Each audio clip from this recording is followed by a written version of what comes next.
ಮೈಸೂರಿನ ವೆಸ್ಲಿ ಚರ್ಚ್ನಲ್ಲಿ ಸಭಿಕರು ಪಾಸ್ಟರ್ಗಳ ಮಧ್ಯೆ ಮಾರಾಮಾರಿ. ವೇದಿಕೆಗೆ ನುಗ್ಗಿ ಚರ್ಚ್ನ ಪಾಸ್ಟರ್ಗಳ ಮೇಲೆ ಸಭಿಕರಿಂದಲೇ ಹಲ್ಲೆ. ಬೋಧನೆ ಮಾಡುತ್ತಿದ್ದ ಮೈಕ್ ಕಿತ್ತುಕೊಂಡು ಎಳೆದಾಡಿದ ಚರ್ಚ್ನ ಸದಸ್ಯರು. ಚರ್ಚ್ನ ಕೆಲವು ಸದಸ್ಯರನ್ನು ಅಮಾನತು ಮಾಡಿದ ವಿಚಾರಕ್ಕೆ ನಡೆದ ಘರ್ಷಣೆ.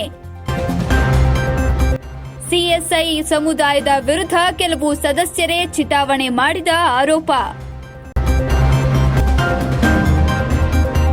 ಮೈಸೂರಿನ ವೆಸ್ಲಿ ಚರ್ಚ್ನಲ್ಲಿ ಸಭಿಕರು ಪಾಸ್ಟರ್ಗಳ ಮಧ್ಯೆ ಮಾರಾಮಾರಿ. ವೇದಿಕೆಗೆ ನುಗ್ಗಿ ಚರ್ಚ್ನ ಪಾಸ್ಟರ್ಗಳ ಮೇಲೆ ಸಭಿಕರಿಂದಲೇ ಹಲ್ಲೆ. ಬೋಧನೆ ಮಾಡುತ್ತಿದ್ದ ಮೈಕ್ ಕಿತ್ತುಕೊಂಡು ಎಳೆದಾಡಿದ ಚರ್ಚ್ನ ಸದಸ್ಯರು. ಚರ್ಚ್ನ ಕೆಲವು ಸದಸ್ಯರನ್ನು ಅಮಾನತು ಮಾಡಿದ ವಿಚಾರಕ್ಕೆ ನಡೆದ ಘರ್ಷಣೆ. ಸಿಎಸ್ಐ ಸಮುದಾಯದ ವಿರುದ್ಧ ಕೆಲವು ಸದಸ್ಯರೇ ಚಿತಾವಣೆ ಮಾಡಿದ ಆರೋಪ.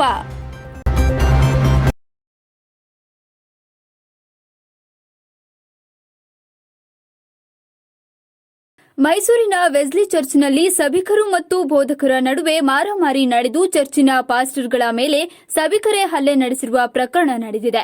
ಮೈಸೂರಿನ ಸಬರ್ಬನ್ ಬಸ್ ನಿಲ್ದಾಣದ ಎದುರಿಗಿರುವ ವೆಸ್ಲಿ ಚರ್ಚ್ನಲ್ಲಿ ಭಾನುವಾರದ ಆರಾಧನೆ ಮುಗಿದ ನಂತರ ಈ ಘಟನೆ ನಡೆದಿದ್ದು, ಚರ್ಚ್ನ ಆಸ್ತಿಗಳು ಮತ್ತು ಹಣಕಾಸಿನ ವ್ಯವಹಾರಗಳಿಗೆ ಸಂಬಂಧಿಸಿದಂತೆ ಆಡಳಿತ ಮಂಡಳಿಯವರನ್ನು ಪ್ರಶ್ನಿಸಿದ ಸದಸ್ಯರನ್ನು ಅಮಾನತುಗೊಳಿಸಿದ ಹಿನ್ನೆಲೆಯಲ್ಲಿ ಕೆಲವರು ದಾಂಧಲೆ ನಡೆಸಿದ್ದಾರೆ ಎನ್ನಲಾಗಿದೆ. ಚರ್ಚ್ನ ಹಿತಾಸಕ್ತಿಗೆ ಧಕ್ಕೆ ಬರುವಂತೆ ಆರೋಪಗಳನ್ನು ಮಾಡುತ್ತಾ ಚಿತಾವಣೆ ನಡೆಸುತ್ತಿದ್ದಾರೆ ಎಂಬ ಆರೋಪ ಹೊತ್ತಿರುವ ಕೆಲವು ಸದಸ್ಯರನ್ನು ಅಮಾನತುಗೊಳಿಸಿದ್ದು, ಆ ಆದೇಶ ಪತ್ರವನ್ನು ಚರ್ಚಿನ ಬೋಧಕರು ಓದುತ್ತಿದ್ದಾಗ ಕೆರಳಿದ ಕೆಲವರು ವೇದಿಕೆಗೆ ನುಗ್ಗಿ ಬೋಧಕರ ಮೇಲೆ ಹಲ್ಲೆ ನಡೆಸಿದ್ದು, ಮೈಕ್ ಕಿತ್ತುಕೊಂಡು ಪ್ರತಿಭಟಿಸಿದ್ದಾರೆ. ಈ ಸಂದರ್ಭದಲ್ಲಿ ಬೋಧಕರು ಮತ್ತು ಸಭಿಕರ ನಡುವೆ ತಳ್ಳಾಟ ನೂಕಾಟ ಸಹ ನಡೆದಿದೆ. ಈ ಘಟನೆಗೆ ಸಂಬಂಧಿಸಿದಂತೆ ಶ್ರೀ ವಿಜಯ ನ್ಯೂಸ್ 24 ಕನ್ನಡ ವಾಹಿನಿಯ ಜೊತೆ ಮಾತನಾಡಿದ ಚರ್ಚ್ನ ಸದಸ್ಯರು ಹಾಗೂ ವೆಸ್ಲಿ ಚರ್ಚ್ನ ಬೆನಿಫಿಷರಿ ಅಸೋಸಿಯೇಷನ್ನ ಕಾರ್ಯದರ್ಶಿಯಾದ ಸುಂದರ್ ಪ್ರೇಮ್ ಕುಮಾರ್ ಅವರು, ಸಿಎಸ್ಐ ಎಂದು ಕರೆಸಿಕೊಳ್ಳುವ ಚರ್ಚ್ ಆಫ್ ಸೌತ್ ಇಂಡಿಯಾ ಧರ್ಮಕ್ಷೇತ್ರದ ಬಿಷಪ್ ಮತ್ತು ಪಾಸ್ಟರೇಟ್ ಕಮಿಟಿಯ ಕೆಲವು ಸದಸ್ಯರು ಚರ್ಚ್ನ ಆಸ್ತಿ ಪಾಸ್ತಿಗಳನ್ನು ಅಕ್ರಮವಾಗಿ ಲೀಸ್ಗೆ ನೀಡಿದ್ದು, ಮೈಸೂರಿನ ಮಿಷನ್ ಆಸ್ಪತ್ರೆ ಸೇರಿದಂತೆ ಹಲವೆಡೆ ಹಣಕಾಸಿನ ವ್ಯವಹಾರಗಳು ಸೇರಿದಂತೆ ಹಲವು ವಿಷಯಗಳಿಗೆ ಸಂಬಂಧಿಸಿದಂತೆ ಅವ್ಯವಹಾರಗಳನ್ನು ನಡೆಸಿದ್ದಾರೆ ಎಂದು ಆರೋಪಿಸಿದರು.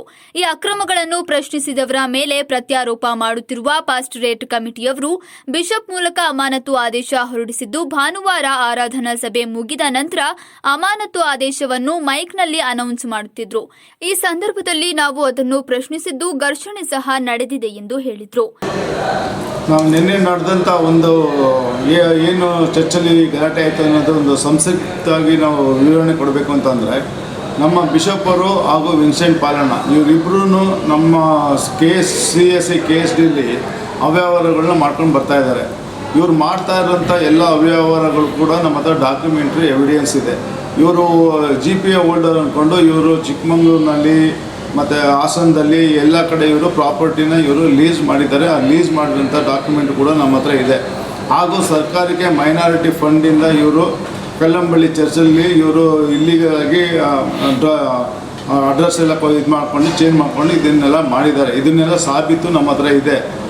ಮಂಗಳೂರಿನಲ್ಲಿ ಕೂಡ ಇವರು NGO ಅಂದ್ಕೊಂಡು ವಿನ್ಸೆಂಟ್ ಪಾಲಣ್ಣ ಬಿಷಪ್ ಚೇರ್ಮನ್ನು ಹಾಗೂ ವಿಲಿಯಂ ಕೇರ್ ಅಂತ ಹೇಳಿ ಇವರು CSITA ಕಂಪ್ನಿ ರಿಜಿಸ್ಟ್ರೇಷನ್ ನಂಬರು ಮತ್ತು ಅವ್ರಿಗೆ ಇನ್ಕಾರ್ಪೊರೇಷನ್ ನಂಬರು ಎಲ್ಲ CSITA ಕೊಟ್ಟು ಇದಕ್ಕೆ ನಾವೇ ಓನರ್ಗಳು ಅಂತೇಳಿ ಸರ್ಕಾರಕ್ಕೆ ಸುಳ್ಳು ಮಾಹಿತಿ ನೀಡಿ ಸರ್ಕಾರದ ಬ್ಯಾಕ್ವರ್ಡ್ ಕ್ಲಾಸ್ ಮೈನಾರಿಟಿಯಿಂದ ಇವರು ದುಡ್ಡು ಎಲ್ಲ ಕಲೆಕ್ಷನ್ ಮಾಡಿದ್ದಾರೆ.